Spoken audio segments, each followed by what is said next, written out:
Internee এবং অন্য ডাক্তারদের উপর বাইরের রোগীদের অ্যাটেন্ডেন্সের হামলার জন্য ইন্টার্নি ডাক্তাররা কর্মবিরতিতে আছে। গতকাল সকাল থেকে তারা কর্মবিরতিতে গিয়েছেন। তো তাদের দাবিগুলোর মধ্যে প্রথম দাবি ছিল একটি যে ব্যক্তি হামলাকারী তাকে দ্রুত ধরে পুলিশের হাতে সুপর্দ করা।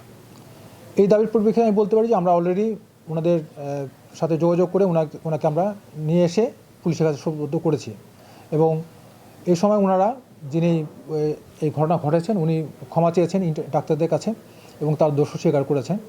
তো আমি এখন যে প্রসিডিওর যে পুলিশের কাছে হ্যান্ডওভার করা সেটা আমরা করেছি এবং বাকি কাজটা আসলে পুলিশ প্রশাসন ওইভাবে ব্যবস্থা নেবেন।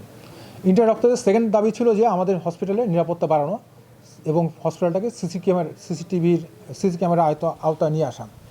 তো এই জন্য আমরা অলরেডি কাজ শুরু করেছি। আমরা আসলে এটা আমাদের আগে থেকে একটা চলমান প্রসেসও আছে এবং আপনারা জানেন যে গত কয়েক মাসের মধ্যে আমরা কিন্তু ইমার্জেন্সি সহ বেশ কিছু জায়গাতে সিসি ক্যামেরা স্থাপন করেছি। আমাদের লেডিস ইন্টার্নি হোস্টেলে সিসি ক্যামেরা লাগিয়েছি এবং আমাদের প্ল্যান হলো যে আরও সিসি ক্যামেরা লাগিয়ে পুরো হসপিটালটাকে নিয়ে আসা। তো যেহেতু ইন্টার্নের দাবি যে খুব তাড়াতাড়ি বিশেষ কিছু জায়গা ওটি কমপ্লেক্স এবং কিছু ওয়ার্ডগুলোতে যাতে সিসি ক্যামেরা আমরা কাজ এখনই শুরু করি এবং তা না হলে তারা কাজে যোগদান করবে না। তা আমরা সিসি ক্যামেরার কাজ আমরা এখন থেকে শুরু করতে যাচ্ছি এবং আমি আশা করি যে শনিবারের মধ্যে দৃশ্যমান আমরা কাজ দেখাতে পারবো যে ক্যামেরা কাজ হচ্ছে। তারা এখন ইন্টার্নি ডক্টর আমাদের কাছে আশ্বস্ত করেছে যে তারা শনিবার থেকে এত কাজে যোগদান করবে।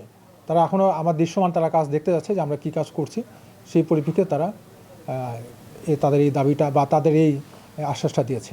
হ্যাঁ, তারা তুলে নেয়নি, তবে তারা ইমার্জেন্সিভাবে তারা একটা টিম গঠন করে ইমার্জেন্সি পেশেন্টগুলোকে বা জরুরি পেশেন্টগুলোকে বা যেগুলো চিকিৎসার প্রয়োজন আছে বা বেশি প্রয়োজন আছে সেই পেশেন্টগুলোকে চিকিৎসার জন্য তারা কিন্তু এই টিমটা কাজ করে যাচ্ছে। এবং এই ইন্টার্নি চিকিৎসকের যেহেতু স্বল্পতা হচ্ছে এখন, সেজন্য আমরা কিন্তু মিড লেভেলের যে ডাক্তাররা আছে তারা 3 শিফটে পুরোপুরিভাবে ডিউটি করে যাতে রোগীদের সেবাটা অন্তত বিঘ্ন না ঘটে সেজন্য তারা এই চিকিৎসা সেবা দিয়ে যাচ্ছে।